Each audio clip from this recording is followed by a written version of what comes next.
जय माता। चरणं शरणं रमाम्बिके, ചരണം ശരണം ത്രയംബകേ. ഈശ്വരൻ കരുണയുടെ സമുദ്രമാണ്. അത്യന്തം സൂക്ഷ്മവും ഇന്ദ്രിയങ്ങൾക്കും ബുദ്ധിക്കും അതീതനുമാണെങ്കിലും ഭക്തിയിലൂടെ അദ്ദേഹം എളുപ്പത്തിൽ പ്രാപ്യനാണ്. സ്നേഹത്തിലൂടെ അദ്ദേഹത്തെ കാണാനും അദ്ദേഹവുമായി സംവദിക്കാനും അദ്ദേഹത്തിൽ ലയിക്കാനും കഴിയും. ഭക്തി ഈശ്വരനിൽ നിന്നുള്ള ഏറ്റവും വലിയ വരദാനമാണ്. അത് പരമമായ ആനന്ദവും ഉന്നതമായ പുരുഷാർത്ഥവുമാണ്. ഭക്തിയുടെ അമൃത് ആഴത്തിൽ കുടിച്ച ഭാഗ്യവാന്മാരായ ആത്മാക്കൾക്ക് മാത്രമേ ഭക്തിയുടെ ആസ്വാദ്യകരമായ മാധുര്യവും സഗുണ ബ്രഹ്മത്തിൻ്റെ മഹത്വവും അറിയാൻ കഴിയൂ. ധനത്തോടുള്ള ആസക്തിയും പ്രശസ്തിക്ക് വേണ്ടിയുള്ള ആഗ്രഹവും മനുഷ്യനിൽ നിന്നുള്ള സ്നേഹം പ്രതീക്ഷിക്കുന്നതും ഉള്ളിടത്ത് ഭക്തിക്ക് പ്രവേശിക്കാൻ കഴിയില്ല. ഈശ്വരൻ നിങ്ങളുടെ പൂർണ്ണ മനസ്സോടും പൂർണ്ണ ഹൃദയത്തോടും കൂടിയ സ്നേഹം ആഗ്രഹിക്കുന്നു.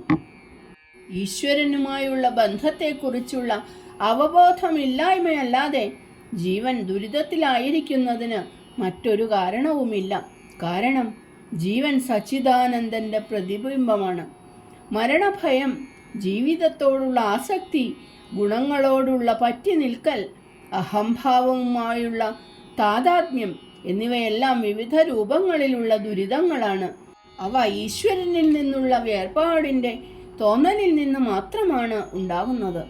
അമ്മയുടെ വാക്കുകളിൽ വിശ്വാസമർപ്പിച്ച് നിങ്ങൾ എല്ലായ്പ്പോഴും ദിവ്യത്വവുമായി ഒരു ആന്തരിക ബന്ധത്തിൽ വസിക്കണം.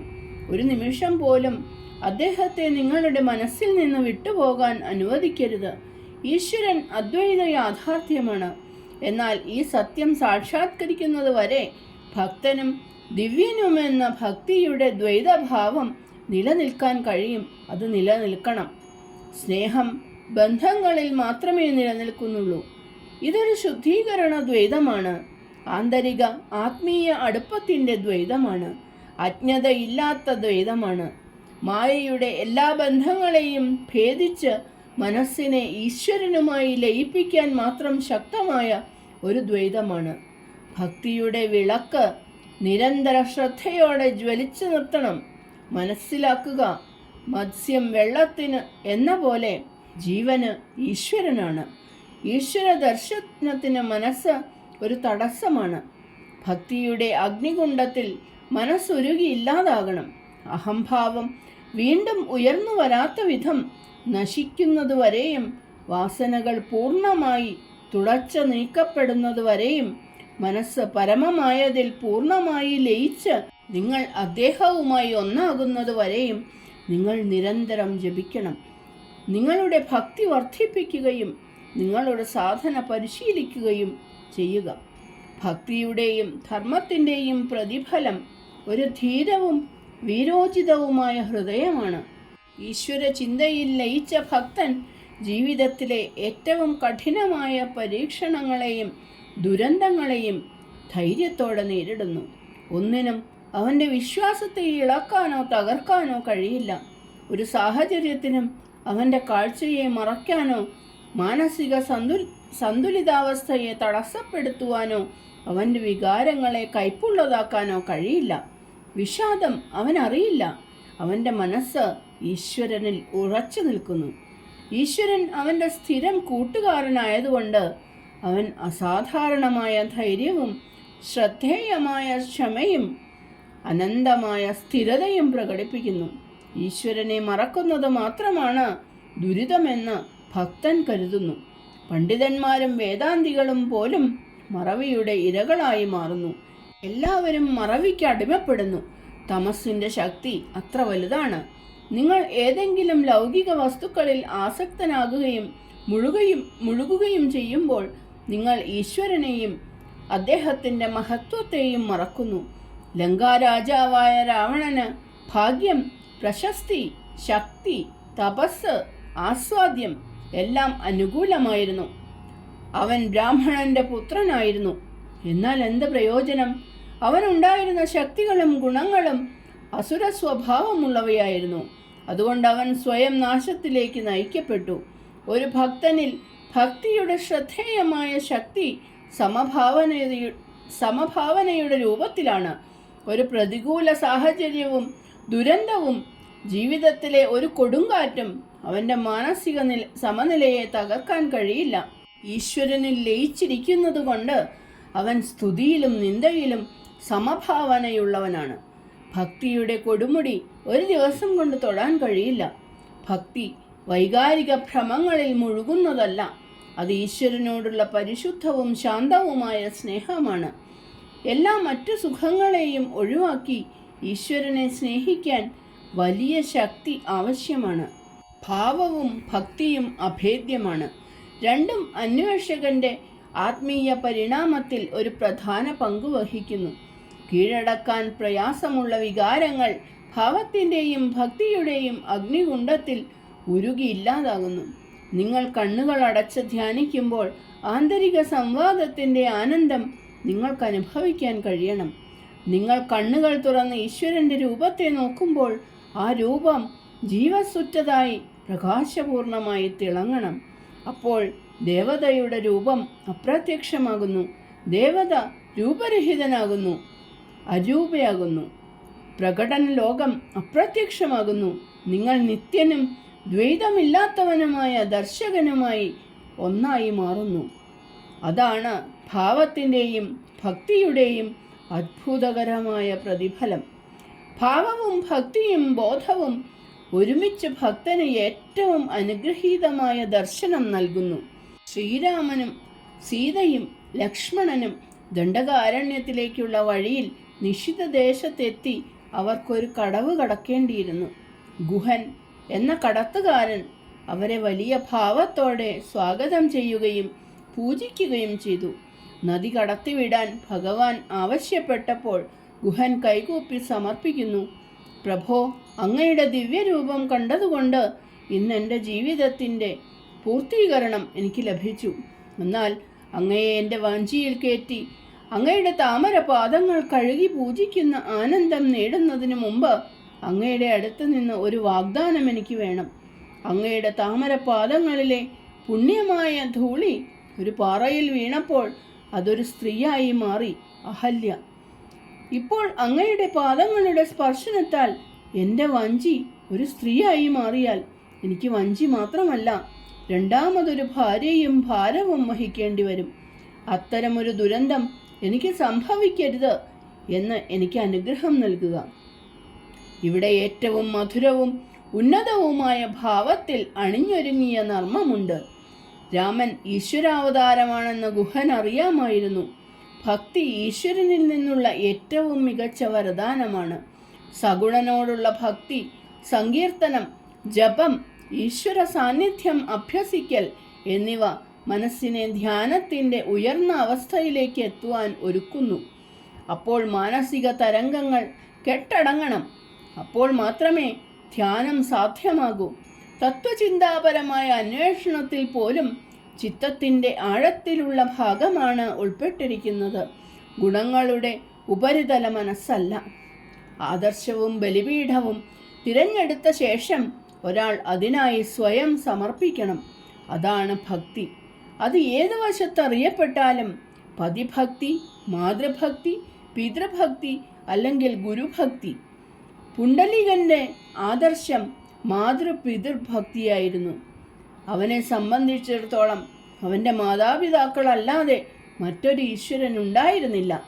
ഒരു പതിവ്രതയെ സംബന്ധിച്ചിടത്തോളം ഭർത്താവാണ് ഈശ്വരൻ. പൂർണ്ണ മനസ്സോടുകൂടിയ ഭക്തിയിലും സമർപ്പണത്തിലും അഹം ഇല്ലാതാകുന്നു, അറിവ് പ്രകാശിക്കുന്നു.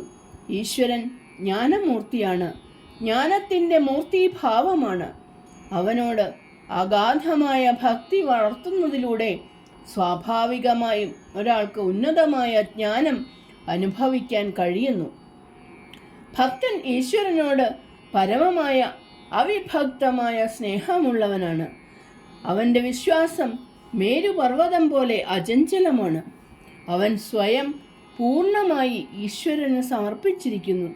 അവൻ്റെ ബോധം അഹംഭാവത്തിൻ്റെ സ്പർശനത്താൽ കളങ്കപ്പെട്ടതല്ല. അവന് കർത്തൃത്വ ബോധമില്ല. അവൻ സന്തോഷത്തിൻ്റെയും ദുരിതത്തിൻ്റെയും അവസ്ഥകൾക്ക് അതീതനാണ്. ഈശ്വരൻ അവൻ്റെ ബോധത്തെ ഭരിക്കുന്നു. അവൻ്റെ ഏറ്റവും ഉയർന്ന ചിന്ത ഈശ്വരനും അദ്ദേഹത്തിൻ്റെ മഹത്വവുമാണ്. പ്രാരാബ്ധം അനുശാസിക്കുന്ന ജീവിതത്തിലെ പരീക്ഷണങ്ങളിലും ദുരന്തങ്ങളിലും പോലും അവൻ്റെ മനസ്സ് അചഞ്ചലമായി നിലകൊള്ളുന്നു. ലോകത്തിലെ ഒന്നിനും അവനെ ആകർഷിക്കാൻ കഴിയില്ല. പ്രകൃതിക്ക് അവനെ വഞ്ചിക്കാൻ കഴിയില്ല. പ്രകൃതിയുടെ ബാഹ്യ മോഹിപ്പിക്കുന്ന സൗന്ദര്യത്തിൽ പോലും അവൻ ഈശ്വരൻ്റെ നിത്യ സൗന്ദര്യം മാത്രം കാണുന്നു. നിങ്ങളുടെ ഈശ്വരനുമായുള്ള ആന്തരിക ബന്ധത്തെക്കുറിച്ച് ഗുരു നിങ്ങളെ ബോധവാന്മാരാക്കുന്നു. ബിംബ പ്രതിബിംബ തത്വത്തിൻ്റെ സത്യത്തെക്കുറിച്ച് അദ്ദേഹം നിങ്ങളെ പ്രബുദ്ധനാക്കുന്നു. മനസ്സിൽ നിന്ന് ആസ്വാദ്യം പിൻവലിച്ച് ഈശ്വരനിൽ കേന്ദ്രീകരിക്കുമ്പോൾ ഒടുവിൽ നിങ്ങൾ ഈശ്വരനുമായുള്ള നിങ്ങളുടെ ബന്ധം അനുഭവിക്കാൻ തുടങ്ങും. ആരാധനയെക്കുറിച്ചുള്ള ഈ അറിവിൽ നിന്ന് ഭക്തി, ഈശ്വരനോടുള്ള പരിശുദ്ധ സ്നേഹം ഉണ്ടാകുന്നു. ഈശ്വരനോടുള്ള സ്നേഹം ഉദിക്കുമ്പോൾ ഈശ്വരനാമം മാധുര്യത്തിൻ്റെയും ആകർഷണത്തിൻ്റെയും ഉറവിടമായി മാറുന്നു. ഭക്തിയിലെ ശുദ്ധീകരണ പ്രക്രിയ സ്വാഭാവികമാണ്. ഭക്തിയും ഈശ്വരനോടുള്ള തീവ്രമായ ആഗ്രഹവും വർദ്ധിക്കുമ്പോൾ ആഗ്രഹങ്ങൾ ഇല്ലാതാകുന്നു. ഈശ്വരജ്ഞാനം എല്ലാവരിലും സഹജമാണ്. എന്നാൽ ഭക്തി ഈശ്വരനിൽ നിന്നുള്ള ഏറ്റവും മികച്ച വരദാനമാണ്. ഭക്തി അനുഭവത്തിൻ്റെ ഏറ്റവും മാധുര്യമുള്ള അമൃതാണ്. ഭക്തിയുടെ അതിശക്തമായ ഒഴുക്കിൽ മനസ്സ് ഈശ്വരനിൽ ലയിക്കുന്നു. ഭക്തി ഈശ്വരനോടുള്ള പരിശുദ്ധവും അതിരുകളില്ലാത്തതുമായ സ്നേഹമാണ്. ഭക്തി ആത്മജ്ഞാനത്തിൽ നിന്ന് ഉദിക്കുന്നു. നിങ്ങളുടെ സ്നേഹത്തിൻ്റെ ലക്ഷ്യങ്ങൾ പലതാണ്. അതുകൊണ്ട് നിങ്ങളുടെ മനസ്സ് നിരവധി കാര്യങ്ങളിൽ ചിതറിക്കിടക്കുന്നു. മനസ്സിനെ വിഷയങ്ങളിൽ നിന്ന് പിൻവലിച്ച് ഒരുമിച്ച് ശേഖരിച്ച് ഈശ്വരൻ്റെ പാദങ്ങളിലേക്ക് നയിക്കണം. അപ്പോൾ അത് ഭക്തിയുടെ ആനന്ദം ആസ്വദിക്കാൻ തുടങ്ങുന്നു. ഈശ്വരൻ്റെ നാമമാണ് വിത്ത്. സാധനയിലൂടെയും ആത്മീയമായ ആഗ്രഹത്തിലൂടെയും മനസ്സിൻ്റെ മണ്ണ് ഉഴുതുമറിച്ച് തയ്യാറാക്കണം. ശുദ്ധമായ ആചാരങ്ങൾ, സാധനകളുടെ വ്യവസ്ഥാപിതമായ അനുഷ്ഠാനം എന്നിവ വെള്ളം, വളം തുടങ്ങിയവയാണ്. അപ്പോൾ ഒരു സമ്പന്നമായ വിളവെടുപ്പുണ്ടാകും. ലൗകിക വാസനകൾ ഉപരിതല മനസ്സിൽ ദുഷ്ടവൃത്തികളായി പ്രത്യക്ഷപ്പെടുന്നു. നിങ്ങൾ സാധനയിൽ ഉയരുമ്പോൾ, കൂടുതൽ ധാർമ്മികവും ആത്മീയവുമായ ശക്തി നേടുമ്പോൾ വാസനകൾ ശക്തിയില്ലാത്തതായി മാറും. വൃത്തികൾ പ്രത്യക്ഷപ്പെടുമ്പോൾ തന്നെ ഒറ്റപ്പെടുത്തപ്പെടുകയും കീഴടക്കപ്പെടുകയും ചെയ്യും. അവയെ പ്രവൃത്തിയിൽ പ്രകടമാകാൻ അനുവദിക്കില്ല. ഈശ്വരനോടുള്ള ഭക്തിയിലൂടെ വരുന്ന യഥാർത്ഥ ആധ്യാത്മിക ശക്തിയാണിത്. ഈശ്വരൻ പരമോന്നത ആകർഷണ ശക്തിയാണ്. അദ്ദേഹം പ്രേമത്തിൻ്റെ അഗ്നിയാണ്. അദ്ദേഹം സർവ തേജസ്സാണ്. അദ്ദേഹം സർവമാധുര്യമാണ്. നിങ്ങളുടെ എല്ലാ മിഥ്യാധാരണകളെയും ബലഹീനതകളെയും അടിഞ്ഞുകൂടുന്ന പാപങ്ങളെയും അദ്ദേഹം നിമിഷങ്ങൾക്കകം ദഹിപ്പിക്കുന്നു. അദ്ദേഹം സമാധാനത്തിൻ്റെയും നിർഭയത്വത്തിൻ്റെയും ദാതാവാണ്. ഇന്ദ്രിയ ഭോഗങ്ങളിൽ മുഴുകിയ അശുദ്ധമായ മനസ്സിന് ഈശ്വരനിലേക്ക് ആകർഷിക്കപ്പെടാൻ കഴിയില്ല. ബാഹ്യവും ആന്തരികവുമായ ശുദ്ധി ഉണ്ടായിരിക്കണം. സാധാരണ അർത്ഥത്തിൽ ബാഹ്യശുദ്ധി കുളിയിലൂടെയാണ് വരുന്നത്. ആഴത്തിലുള്ള അർത്ഥത്തിൽ ബാഹ്യശുദ്ധി ധർമ്മത്തിൻ്റെ ധർമാചരണം അർത്ഥമാക്കുന്നു. ഈശ്വരനെ നിരന്തരം ഓർമ്മിക്കുകയോ അല്ലെങ്കിൽ ഒരു ആഗ്രഹത്തിലോ മാനസികാവസ്ഥയിലോ സ്വയം താദാത്മ്യം പ്രാപിക്കാതെ അവിഛിന്നമായ ബ്രഹ്മനിഷ്ഠയിൽ വസിക്കുകയോ ചെയ്യലാണ് ആന്തരിക ശുദ്ധി. ഈ രണ്ട് ശുദ്ധീകരണ രീതികളും ഗൃഹസ്ഥന് ആവശ്യമാണ്. ധർമ്മനിഷ്ഠയും ജ്ഞാനസമ്പാദനവും പരസ്പരം ബന്ധപ്പെട്ടിരിക്കുന്നു. ഒന്ന് മറ്റൊന്നിനെ സഹായിക്കുന്നു. ഭഗവത്ഗീത സാധാരണയായി സത്യങ്ങളെയും യോഗ ശിക്ഷണങ്ങളെയും കുറിച്ചുള്ള ഒരു പ്രഭാഷണമായി കണക്കാക്കപ്പെടുന്നു. എന്നാൽ അത് ധർമ്മത്തെക്കുറിച്ചുള്ള ഒരു പ്രഭാഷണം കൂടിയാണ്. ആ പ്രഭാഷണത്തിലൂടെ ഭഗവാൻ അർജുനനിൽ കടമയുടെ ബോധമുണർത്തി. ഗോപികമാരെയും ഭഗവാൻ ധർമ്മതത്വത്തെക്കുറിച്ച് ഉപദേശിച്ചിരുന്നു. എന്നാൽ രണ്ടാമത്തെ കൂട്ടർ അതിനെ വിരഹഗീതയായിട്ടാണ് സ്വീകരിച്ചത്. അവർ സ്നേഹോന്മത്തതയുടെ പ്രളയത്തിൽ മുങ്ങിയിരുന്നു. മറ്റൊന്നും അവരുടെ മനസ്സിലേക്ക് പ്രവേശിച്ചില്ല. അവരെ സംബന്ധിച്ചിടത്തോളം ഒരു ധർമ്മം മാത്രമേ ഉണ്ടായിരുന്നുള്ളൂ, പരമമായ കൃഷ്ണനുമായി ഒന്നായിത്തീരുക എന്നത്. വിരഹത്തിൻ്റെ അനുഗ്രഹീതമായ വേദന അതനുഭവിച്ച ഒരു ഈശ്വര ഭക്തന് മാത്രമേ അറിയൂ. വേദാന്ത സത്യങ്ങളെക്കുറിച്ച് ഊഹിച്ച തത്വചിന്തകനല്ല. ആധുനിക വേദാന്തികൾ ഭക്തന്റെ സ്നേഹക്കണ്ണീരിനെ ബലഹീനതയുടെ അടയാളമായും ഭക്തിയെ ഒരു കേവല വൈകാരിക ഭ്രമമായും കാണുന്നു. എന്നാൽ സ്നേഹത്തിൽ മുങ്ങിയ ഭക്തന്റെ കാഴ്ചപ്പാട് എന്താണ്? ഭക്തൻ പാടുന്നു. അമ്മ ഒരു മറാത്തി അഭംഗം പാടുന്നു. ഓ പ്രഭോ, അങ്ങയോടുള്ള പരിശുദ്ധ സ്നേഹത്തിൻ്റെ രൂപത്തിലുള്ള ഭക്തി എന്ന മധുരമായ അമൃത് എനിക്ക് നൽകണമേ. എൻ്റെ പ്രിയനെ, അങ്ങയേക്കാൾ മഹത്വമുള്ളത് അങ്ങയുടെ നാമമാണ്. നാമം എന്തിനാണ് ഈശ്വരനേക്കാൾ മഹത്വമുള്ളതായി കണക്കാക്കപ്പെടുന്നത്? കാരണം ഈശ്വരൻ്റെ രൂപം എപ്പോഴും കാണാൻ കഴിയില്ല. രൂപം പ്രത്യക്ഷപ്പെടുകയും അപ്രത്യക്ഷമാകുകയും ചെയ്യുന്നു. എന്നാൽ നാമം എപ്പോഴും ഭക്തനോടൊപ്പമുണ്ട്. നാമം ജപിക്കുമ്പോൾ രൂപം തനിയെ വരുന്നു. അപ്പോൾ നാമവും രൂപവും പറഞ്ഞറിയിക്കാനാവാത്ത അദ്വൈത അനുഭവത്തിൽ ലയിക്കുന്നു. ഈശ്വരനോടുള്ള അഗാധമായ സ്നേഹത്തിൻ്റെ ശക്തി അതാണ്. ഭക്തൻ ആനന്ദത്തിൽ പാടുന്നു. ഓ പ്രഭോ, അങ്ങയുടെ നാമത്തിൻ്റെ മഹത്വം അങ്ങേക്കറിയില്ല. അങ്ങയുടെ ഭക്തർക്ക് മാത്രമേ അതിൻ്റെ മഹത്വം അറിയൂ. ഇതുപോലുള്ള ഒരു പ്രസ്താവന ഒരു ആനന്ദോന്മത്തനായ ഭക്തന് മാത്രമേ പറയാൻ അവകാശമുള്ളൂ. അവൻ അമൃതതുല്യമായ സ്നേഹം ആഴത്തിൽ കുടിച്ചിരിക്കുന്നു. അവൻ ദിവ്യരൂപത്തിൻ്റെ സമുദ്രത്തിൽ ഒരു കുതിച്ചുചാട്ടം നടത്തിയിരിക്കുന്നു. ഒരിക്കൽ നാമത്തിൻ്റെ മാധുര്യം ആസ്വദിച്ചാൽ മറ്റെല്ലാ ആഗ്രഹങ്ങളും ഇല്ലാതാകുന്നു. തീയിലേക്ക് ആകർഷിക്കപ്പെടുന്ന നിശാശലഭം കത്തുകയും മരിക്കുകയും ചെയ്യുന്നു. എന്നാൽ ഉന്നതർ സ്വയം പ്രേമത്തിൻ്റെ യാഗാഗ്നിയിലേക്ക് സമർപ്പിക്കണം. മറ്റുള്ളവർ വരുത്തുന്ന ദുരിതങ്ങളെക്കുറിച്ച് ഈശ്വരനോട് പരാതിപ്പെട്ട് ദുഃഖാശ്രുക്കൾ ചൊരിയുന്നത് ബലഹീനതയുടെ അടയാളമാണ്. അശുദ്ധമായ കണ്ണുനീരിൻ്റെ ഉറവിടം ദുർബലമായ മനസ്സാണ്. പ്രാരാബ്ധം ശാരീരിക ക്ലേശങ്ങൾ കൊണ്ടുവന്നേക്കാം. എന്നാൽ ഭക്തൻ മനസ്സുകൊണ്ട് ശക്തനാണ്. അവൻ കരയുന്നില്ല. അവൻ മറ്റുള്ളവരിൽ തെറ്റ് കണ്ടെത്തുന്നില്ല. അവൻ ഈശ്വരനോട് പരാതി പറയുന്നില്ല. ഈശ്വരനെക്കുറിച്ചും പരാതിപ്പെടുന്നില്ല. ഭക്തി ഉദിക്കുമ്പോൾ മനസ്സ് ശക്തമാകുന്നു. ശക്തമായ മനസ്സിൽ ദുഃഖത്തിനോ നിരാശയ്ക്കോ മിഥ്യാബോധത്തിനോ ആഗ്രഹത്തിനോ സ്ഥാനമില്ല. ഭക്തിയുടെ പിന്നിൽ വലിയ ആത്മീയ ശക്തി വരുന്നു. ദേശാഭിമാനത്തിൻ്റെ യാഗപീഠത്തിൽ പോലും എത്രയോ വീരന്മാരും വീരാംഗനകളും പുഞ്ചിരിച്ച മുഖത്തോടെയും കണ്ണുകളിൽ പ്രകാശത്തോടെയും തങ്ങളുടെ അമൂല്യ ജീവൻ ബലികഴിച്ചു. അത്തരം വീരത്വം, അത്തരം ത്യാഗമനോഭാവം, അത്തരം അത്ഭുതകരമായ ഭക്തി നിങ്ങൾ ഈശ്വര സാക്ഷാത്കാരം നേടുന്നതിനായി പ്രകടിപ്പിക്കണം. സ്നേഹത്തിൻ്റെ ഉറവ പ്രത്യക്ഷപ്പെടുന്നതുവരെ ഭക്തി ശ്രദ്ധയോടെ വളർത്തണം. കൂട്ടത്തിലും ഏകാന്തതയിലും നിങ്ങൾ എല്ലായ്പ്പോഴും ഈശ്വരനുമായി ഇഴചേർന്നിരിക്കണം. ഇതിന് പരിശ്രമം ആവശ്യമാണ്. വീഴ്ചകൾ വരും, എന്നാൽ ക്ഷമിക്കുക. വിജയം തീർച്ചയായും വരും. ഭാവത്തെക്കുറിച്ച് ഈശ്വരൻ വളരെ ശ്രദ്ധാലുവാണ്. ഒരു കുട്ടി അമ്മയെ കാണാൻ കൊതിക്കുന്നത് പോലെ ഈശ്വരന് വേണ്ടി കൊതിക്കുക. നിങ്ങൾക്കും നിങ്ങളുടെ ഈശ്വരനും ഇടയിൽ അന്യചിന്തകളെയും താൽപ്പര്യങ്ങളെയും വളരാൻ അനുവദിക്കരുത്. വിശ്വാസത്തിൽ അധിഷ്ഠിതമായ ഒരു ജീവിതത്തിലൂടെയും ഈശ്വര സ്മരണ, അനുഷ്ഠാനം, തപസ് എന്നിവയിലൂടെ ചിത്തത്തെ ശുദ്ധീകരിച്ചുകൊണ്ടും കൃപയ്ക്ക് സ്വയം തുറന്നു കൊടുക്കുക. ചിത്തം സത്വഗുണങ്ങളാൽ നിറയുമ്പോൾ ഭക്തിയുടെ ശക്തമായ പ്രവാഹം ഈശ്വരനിലേക്ക് നയിക്കാൻ പ്രത്യക്ഷപ്പെടുന്നു.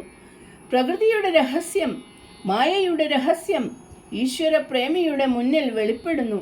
നിങ്ങളുടെ പിതാവിനെ സന്തോഷിപ്പിക്കുന്നതിലും അദ്ദേഹത്തിൽ നിന്ന് നിങ്ങൾക്ക് ആവശ്യമുള്ളതെല്ലാം നേടിയെടുക്കുന്നതിലും നിങ്ങൾ എത്ര മിടുക്കനും തന്ത്രശാലിയുമാണ്. ഈശ്വരൻ നിങ്ങളുടെ നിത്യനായ മാതാപിതാവാണ്. അവൻ നിങ്ങളുടെ സ്വന്തമാണ്. അദ്ദേഹവുമായി ഒരു വ്യക്തിബന്ധം സ്ഥാപിക്കുക. അദ്ദേഹവുമായി അടുത്തിടപഴകുക. ഭക്തിയോടും ഭാവത്തോടും കുട്ടികളെ പോലുള്ള നിഷ്കളങ്കതയോടും കൂടി അദ്ദേഹത്തെ സമീപിക്കുക. ധാർമ്മികമായ പെരുമാറ്റത്തിലൂടെ അദ്ദേഹത്തെ പ്രീതിപ്പെടുത്തുക. ഏറ്റവും മികച്ച വരദാനമായ ഭക്തിക്കായി അദ്ദേഹത്തോട് പ്രാർത്ഥിക്കുക. ചരണം ശരണം രമാംബികേ, ചരണം ശരണം ത്രയംബകേ. ജയ് മാതാ.